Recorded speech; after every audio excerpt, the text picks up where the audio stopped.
dobrodošli po 181. seji vlade. Prvi bo naredil povzetek te seje podpredsednik vlade Matej Arčon, izvolite.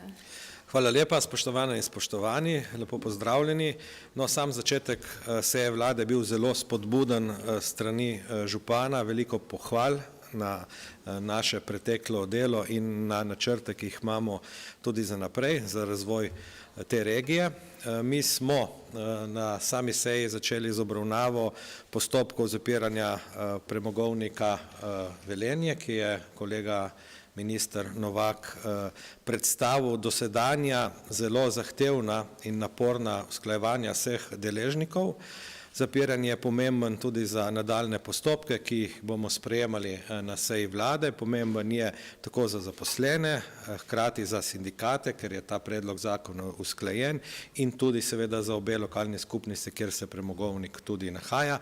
Vse podrobnosti bo pa potem v nadaljevanju kolega minister tudi povedal. Imeli smo zakon na področju zdravja, ki ga bo kolegica Valentina Prevolnik-Rupel predstavila v nadaljevanju. Posebno pozornost pa pri spremembi tega zakona smo dali tudi absentizmu, se pravi odsotnosti od dela, strani bolniških odsotnosti, ukrepov samega nadzora odsotnosti.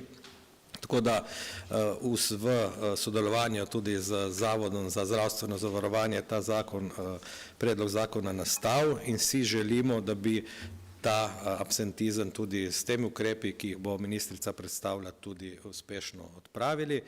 Imeli smo ponovno obravnavo sicer tehnično in pravne popravke zakona o vinu, ki je bil obravnavan tudi že na prejšnji terenski seji v Vipavi na Goriškem, v drugem vinorodnem okolišu, danes v kraju, kjer je najstarejša trta, smo tudi to potrdili s vsemi vsebinami, ki so bili javnosti tudi že predstavljene in tudi dali v nadaljnjo obravnavo v sam državni zbor.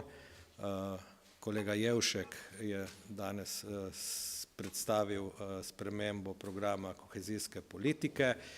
Za Maribor pomembna, dobra novica, kjer se je vlada odločila, da bo projektu Rotovž namenila 9 milijonov evrov in se mi zdi zelo pomembno poudariti in dati ta pečat s tem vložkom Mariborom kot pomembnemu kulturnemu središču in razvoj celotnega območja, tako da je to, bom rekel, ena bolj pomembnih novic za samo mesto.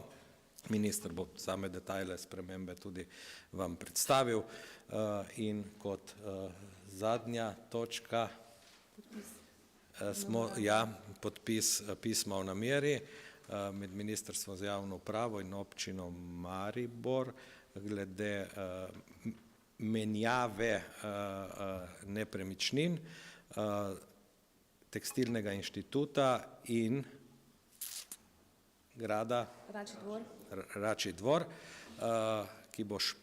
ki naj bi šel v last mestne občine. Mestna občina Maribor pa državi daje del doma upokojencev in zemljišča, kjer bo potem imela država tudi možnost dograjevanja doma starejših občanov.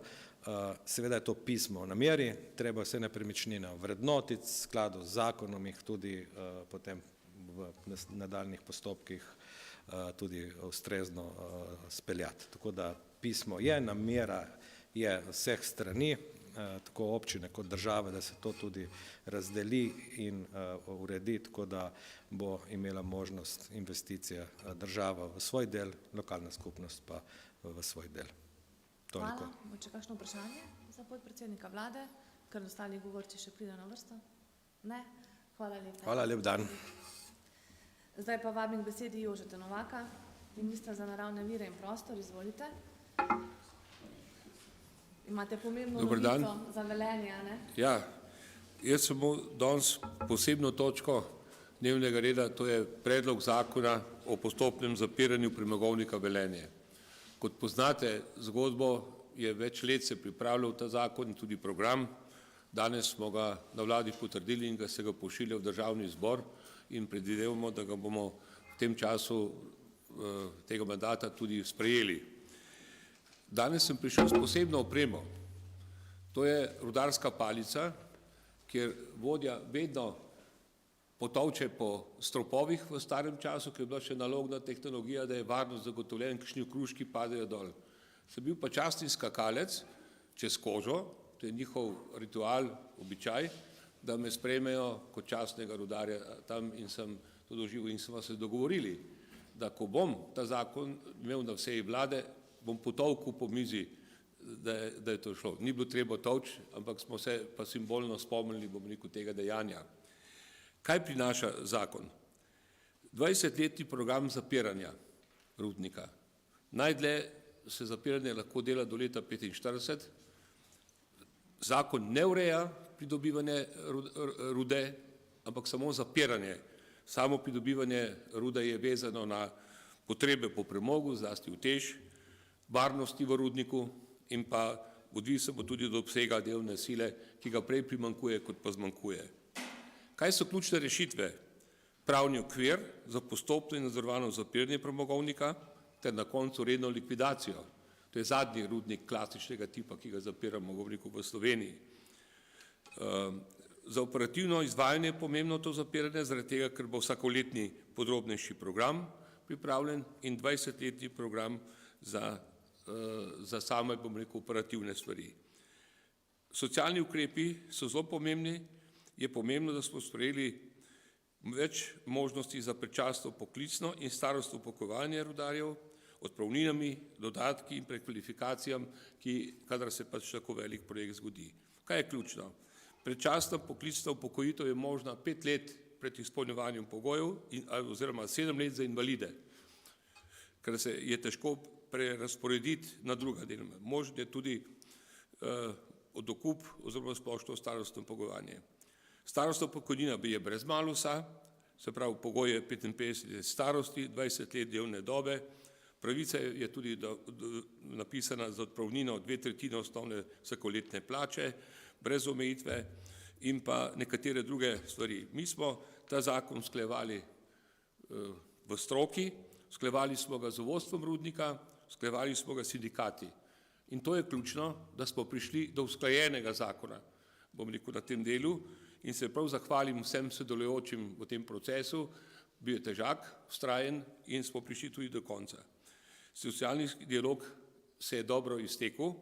S tem zakonom, ki je drugi v vrsti za TEŠ-em, smo dali tudi zeleno luč, ki je bil ta predpogoj, da lahko tudi kolegi pripravijo na MKR-ju drugi zakon, to je o prestrukturiranju regije, ki pa še seveda temu sledi, tako smo se tudi zagovorili.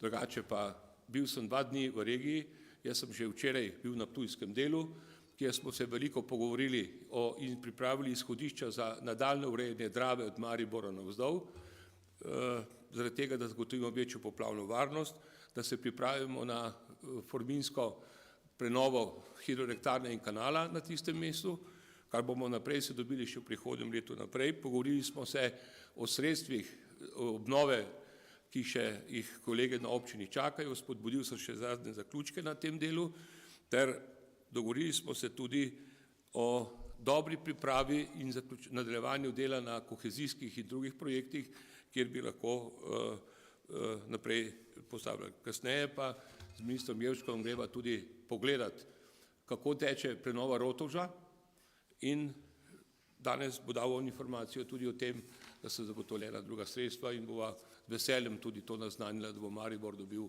tudi ta ključen projekt, ki ga skupaj obvladujemo. Hvala. Hvala, počakajte. Novinarska vprašanja? Hvala. Hvala lepa. In zdaj vabim besedi ministra Aleksandra Jevška, ki je minister za kohezijo in regionalni razvoj, da predstavi danes sprejete stvari na vladi.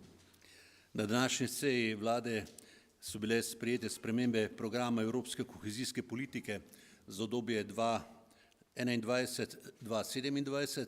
Gre za kohezijsko obdobje, v katerem smo. Namreč Evropska komisija je septembra letošnjega leta sprejela spremembo Evropske kohezijske uredbe, v kateri je pozvala države članice, da v okviru obstoječih sredstev najdemo 10% sredstev, ki jih namenimo novim specifičnim ciljem, to je konkurenčnost, energetski prehod in energetska varnost, obramba in varnost oziroma dvojna raba ter dostopnost in trajnost stanovanj. Skupaj z resornimi ministrstvi smo se potrudili in seveda v relativno kratkem času poiskali sredstva, ki ta trenutek niso aktivna, bojo pa aktivna do konca kohezijskega obdobja in jih bomo potem lahko z prerazporejanjem koristili, tako da nobenega od projektov nismo ukinjali ali prekinili, ampak samo začasno prerazporejamo tista sredstva, ki so aktivna in jih je možno prerazporediti. Zakaj pravzaprav smo šli v spremembo uredbe? Zaradi tega, ker vkolikor bo komisija to tudi potrdila do 31.12. Med drugim danes poteka v Mariboru tudi odbor za spremljanje evropske kohezijske politike 21-27 skupaj s predstavniki Evropske komisije. Torej, smo deležni določenih bonitet in sicer dodatna predplačila do 20% za nove prioritete, enkratno 1,5% predplačilo, 93 milijonov nižjih finančnih mejnik za leto 2026 in to, kar je najpomembneje, vkolikor izpolnimo te cilje, zaradi česa smo danes sprejeli to spremembo uredbe, potem se celotno kohezijsko obdobje 21-27 podaljša do konca leta 2030. Mi smo v prerazporeditvih namenili cilju politike 1, to je strateška tehnološka platforma, to pomeni povečanje konkurenčnosti, inovativnosti gospodarstva 53,5 milijona evrov. Energetski prehod 57,7 milijona evrov, dvojna raba 81,4 milijona evrov. Tukaj naj poudarim, da gre predvsem za investicije v zdravstvo, tako na območju predvsem vzhodne Slovenije, delno tudi zahodne kohezijske regije. Cilju politike 4, to so dostopna stanovanja 41,9 milijona evrov in to, kar je mogoče še boljša novica, kot je povedal podpredsednik vlade, ne gre za 9 milijonov za nov strateško pomembno operacijo, ki smo jo vključili v to spremembo programa zaradi centra Rotovž. Gre za 21 milijonski znesek, 9 milijonov iz kohezije, 9 milijonov iz varnostne mreže in 3 milijone iz integralnih sredstev. Ponavljam, 21 milijonov sredstev namenjamo za spremembo programa za center Rotovž. Rad bi povedal, da iz kohezijskih sredstev na območju Maribora financiramo kar nekaj zelo pomembnih projektov, ki jih bomo danes tudi pogledali, jih obiskali. Eden od najpomembnejših se mi zdi Innovum projekt, to je projekt Mariborske univerze. Skupaj z univerzo smo res trdo delali zadnja 2 leta in Ministrstvom za znanost in tehnologijo, zato da bomo danes polagali prvi temeljni kamen, zato da so se zadeve končno premaknile z mrtve točke. Kar se tiče celotne podravske regije, pa lahko rečem, da smo zelo zadovoljni z črpanjem sredstev Interrega, z črpanjem sredstev iz dogovora za razvoj regij, ker so občine imele dobro pripravljene projekte in je zadeva stekla. Generalno gledano na področju kohezije pa imamo ta trenutek od 3,2 milijarde evrov razpoložljivih sredstev že za 2,2 milijarde evrov odločitev v podpori in uresničujejo se tiste napovedi, da bomo nekje v sredini kohezijskega obdobja zagnali celoten proces in da bomo na konec koncev, zdaj če bo to leta 30, kot sem omenil, dosegli točko, ki je naš osnovni cilj, da v evropski blagajni ne pustimo niti centa evropskega denarja. Hvala lepa. Vprašanja? Ja, izvolite, dobite mikrofon in se predstavite, prosim. Janez Krušič, RTV, samo za razjasnitev, s tem, ko Maribor dobi več denarja, ali se torej jemlje drugim občinam ali v to niste posebej? Ne, v bistvu gre za prerazporeditev nekaterih sredstev iz večjih projektov, kjer ta trenutek zaradi takih ali drugačnih razlogov projekti še niso v teku. Recimo govorimo o večjih infrastrukturnih projektih, kjer del evropskega denarja namenjamo v tiste projekte, ki so že aktivni, kjer prihajajo pravzaprav že do koriščenja evropskih sredstev, ko bodo pa tisti projekti infrastrukturni, kjer smo začasno premaknili sredstva v ta aktivni del, zalaufali, potem bomo iskali sredstva v tistih projektih, ki do konca leta 2030 ne bodo v celoti izpolnjeni. Praksa kaže v preteklosti, da celotni paket kohezijskih projektov nikoli ni 100% zaključen zaradi takih ali drugačnih razlogov, ki se pojavljajo pri realizaciji projektov. Še kakšno vprašanje? Najlepša hvala, minister. Lep dan. Zdaj pa bo z nami še ministrica za zdravje Valentina Prevolnik Rupel. Kot je že podpredsednik omenil, smo imeli pomembne tematike z vašega področja. Izvolite.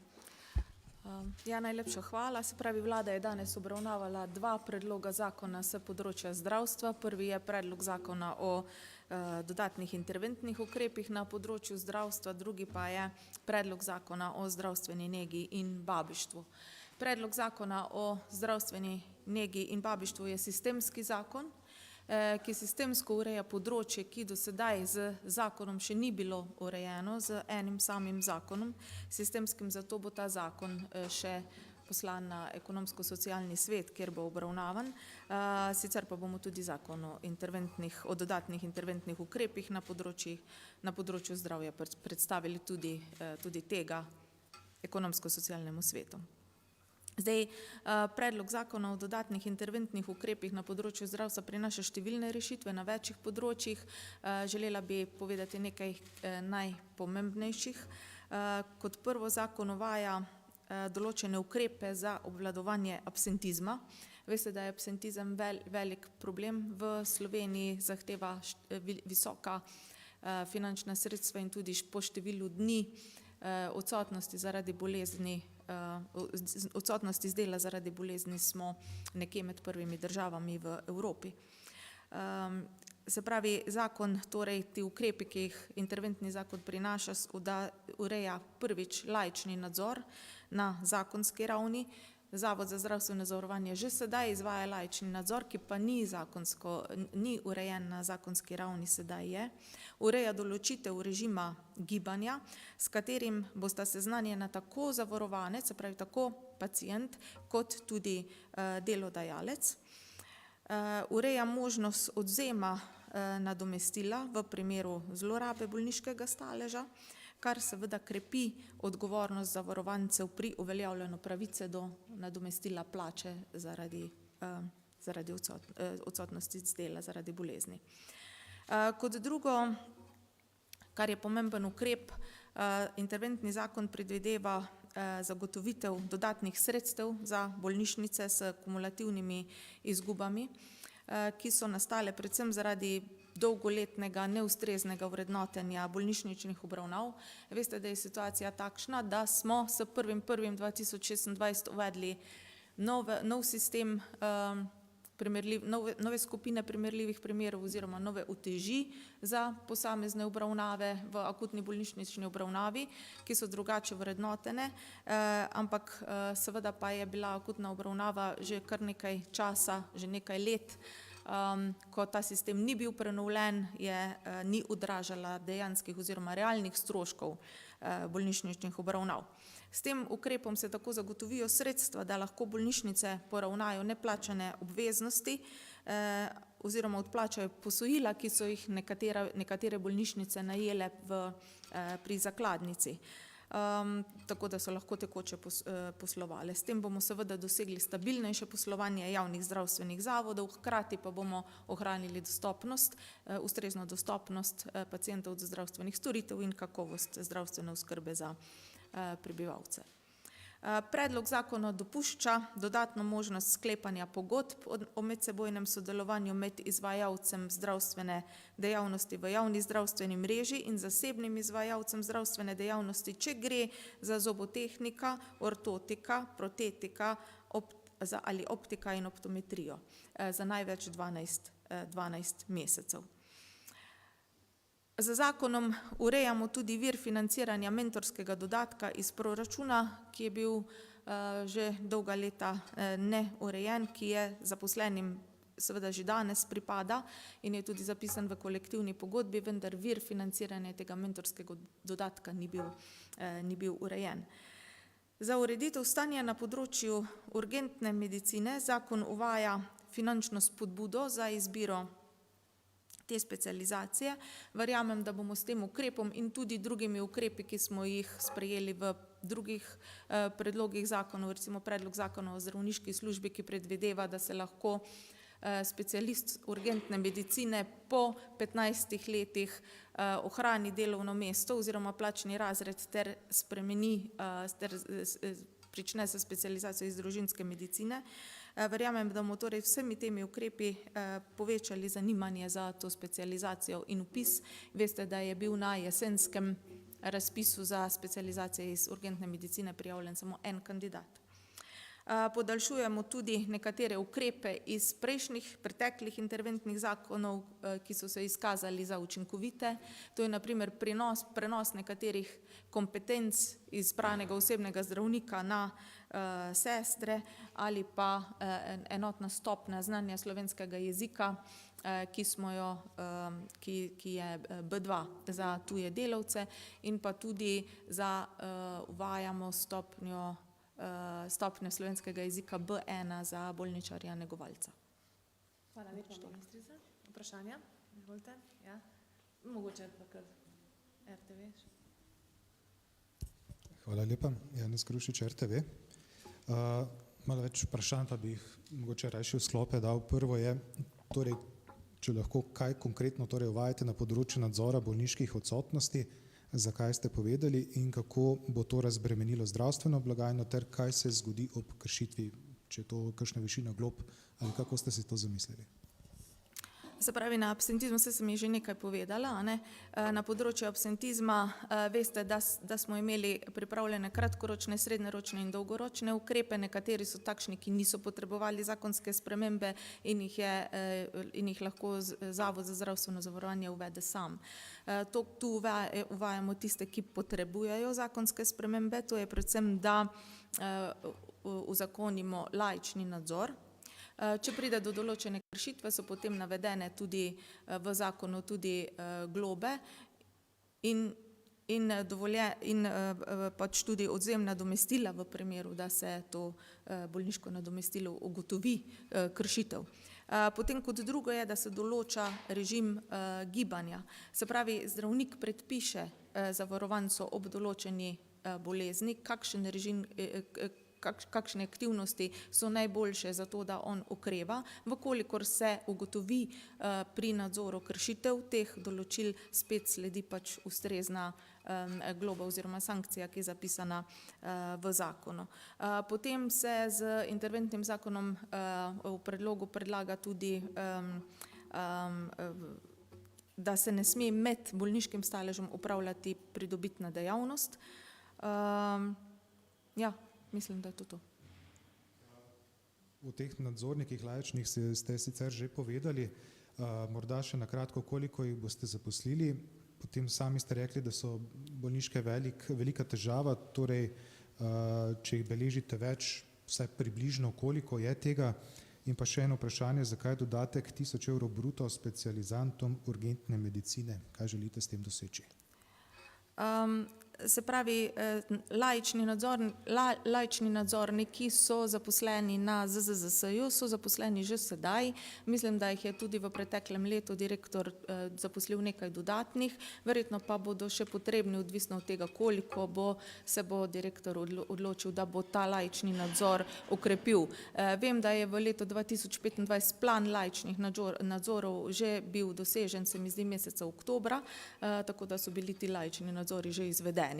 Kaj želimo s tem doseči? Seveda želimo doseči, ker veste, da se stroški za absentizem iz leta v leto večajo in predstavljajo vedno večjo obremenitev za zdravstveno blagajno, kar pa seveda na drugi strani manjša razpoložljiva sredstva za izvajanje zdravstvenih storitev.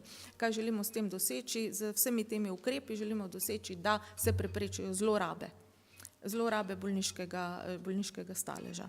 Zato tudi recimo določen režim gibanja, v katerega ima pogled tako delodajalec kot pacient od prvega dneva bolniške, zato da se lahko ustrezno ukrepa. Dodaten denar za Aha, kar se tiče spodbud za urgentne medicine, veste, da imamo na tem področju urgentne medicine pomanjkanje kadrov, tudi ker gre za težek poklic, si želimo pač zagotoviti neko stabilnost delovanja urgentnih centrov, ker se je podobna spodbuda pokazala za izjemno učinkovito na področju družinske medicine, ki je bila uvedena pred časom in se nam je število družinskih zdravnikov povečalo, tudi zanimanje za specializacijo iz družinske medicine se je povečalo. Veste, da smo imeli zapolnjena tako rekoč vsa mesta na razpisu za družinsko medicino, bomo ta ukrep prenesli tudi na urgentno medicino z namenom, seveda, da povečamo zanimanje za specializacijo iz urgentne medicine in omogočimo to nemoteno delovanje te dejavnosti v prihodnosti. Še en kratek komentar bi vas prosil, in sicer dogajanje na maksilofacialni kirurgiji. Sami veste, nekateri kirurgi so napovedali odhod. Nek komentar, kako boste to preprečili oziroma popravili to zadevo? Ja, kot veste, imamo na ministrstvu že sklican sestanek z maksilofacialnim oddelkom, se mi zdi, da je sklican 10. decembra. Ja, 10. decembra. Seveda pa je tukaj potrebno poslušati, kaj pove predstojnica maksilofacialne kirurgije v UKC Ljubljana. Gre za pomemben oddelek, odhod vsakega zdravnika, kot je že povedala, je škoda, ker gre za usposobljene res zdravnike, ki upravljajo dobro delo. Tako da upamo, da se to ne bo zgodilo, vkolikor pa ima predstojnica seveda že nek rezervni plan veste, da prihaja kar neko število specializantov zade, ki bojo že v letu 2026 zaključili z specializacijo in bodo postali specialisti. Tako da v okviru teh možnosti in dogajanja v naslednjem mesecu bomo seveda sproti sledili in naredili vse, da bomo zagotovili nemoteno nadaljevanje dela tega kliničnega oddelka. Dober dan, Andreja Sršin, Dobaj, STA tukaj. Najprej samo ena formalnost. Rekli ste, da je vlada obravnavala oba predloga zakona, jo je tudi sprejela. Pa potem, kakšne so finančne posledice interventnega zakona in koliko denarja je predvideno za enkratno finančno pomoč bolnišnicam? Ne, vlada ni sprejela obeh zakonov, vlada je potrdila zakon o dodatnih interventnih ukrepih na področju zdravstva. Kot sem povedala, ker gre pri zakonu o zdravstveni negi in babištvu za sistemski zakon, je bila ta točka prekinjena in gre zakon je bil predstavljen, točka je bila prekinjena in gre zakon na ekonomsko-socialni svet. Potem bo pa obravnavana na naslednji seji vlade. Zakon bo obravnavan na naslednji seji vlade. Finančne posledice zakona se v bistvu nanašajo na člen za sanacijo oziroma finančno stabilizacijo oziroma zagotovitev dodatnih sredstev za bolnišnice, in sicer v višini 65 milijonov, potem je pa še mentorski dodatek v letu 2026 ocenjen na 1,5 milijona. Jana Juvan, Večer. Mene pa zanima, kako to, da se v ta zakon ni vključilo tudi reševanje financiranja terciarja. To je recimo danes, ko smo v Mariboru, že leta težava ravno zaradi tega podfinanciranosti terciarja v bolnišnicah. Prihaja dejansko do teh večjih izgub bolnišnic. In pa, ko ste omenili, da se urgentni medicini namenja, da spodbujate specializante, da bi se vpisovali. Recimo velika pereča težava so čakalne dobe v bolnišnicah. Kot kaže, je največji problem v zdravstvu ne samo specialisti, ampak tudi negovalni kader. Kdaj se bo tudi tukaj mogoče namenilo kakšne spodbude za povečanje tega kadra medicinskih sester najbolj primanjkuje v Sloveniji? Ja, če začnem s terciarjem.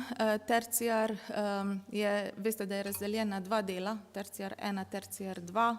En del je za raziskave in razvoj, drugi del je za opravljanje zahtevnejših operacij oziroma storitev v zdravstvu.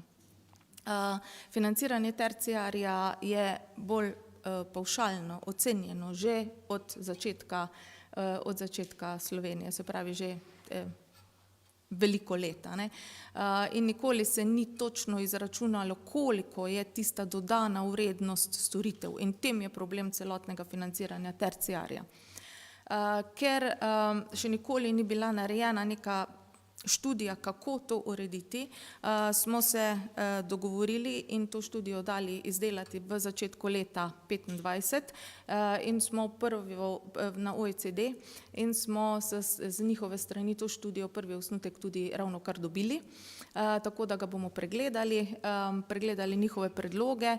Imamo tudi primerjavo, kako se terciar financira v nekaterih drugih državah in pa tudi v bistvu na osnovi pogovorov z deležniki v slovenskem prostoru predloge, kako bi to uredili pri nas.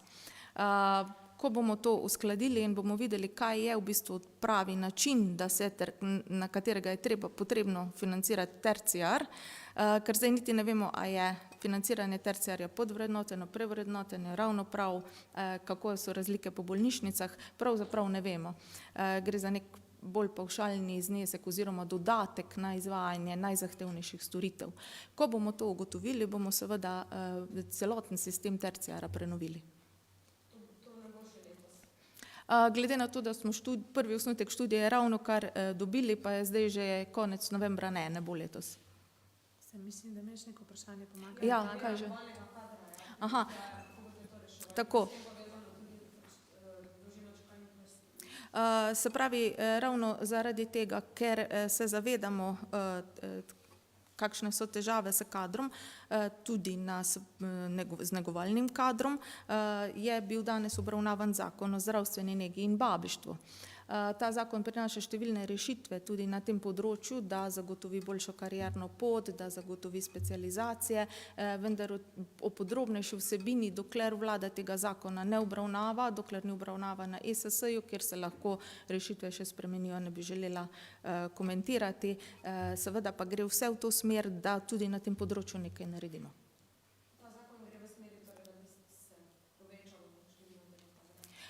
Povečalo, veste kako je, za povečanje kadra smo sprejeli že številne druge ukrepe, kot so recimo, da smo olajšali prihod iz tujine, ampak tukaj gre pa za nek sistemski zakon, ki bo sistemsko uredil karierno pot negovalnega kadra skozi specializacije, skozi licence, skozi strokovne izpite in tako naprej.